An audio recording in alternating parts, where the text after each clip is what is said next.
এর ফলে কি হয়, নেগেটিভ মানুষদের সঙ্গে মিশতে মিশতে সিদ্ধান্ত গ্রহণের ক্ষমতাও দুর্বল হয়ে পড়ে। তারা সেরকম চিন্তাভাবনাও করতে পারে না।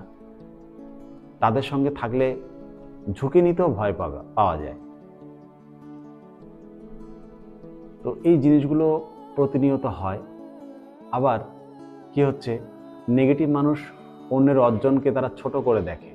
তারা নিজের ব্যর্থতা ঢাকতে অন্যের ভুল খুঁজে বেড়ায়।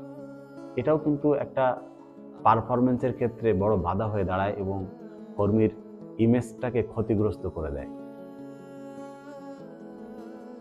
সফল মানুষরা কিন্তু এদের থেকে একটু দূরত্ব বাড়িয়ে চলে। নেগেটিভ মানুষ এড়িয়ে চলা মানে অহংকার নয়, বরং নিজের ভবিষ্যৎ রক্ষা করা। তো সেই জন্য সবসময়ের জন্য অফিসের পজিটিভ যারা আছে তাদের সংস্পর্শে থাকুন।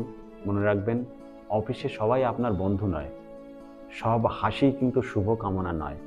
নেগেটিভ মানুষ থেকে দূরে থাকা মানে কাউকে অপমান করা নয়, এটা নিজের ক্যারিয়ার, মানসিক শান্তি আর ভবিষ্যৎ সুরক্ষিত করার বিষয়।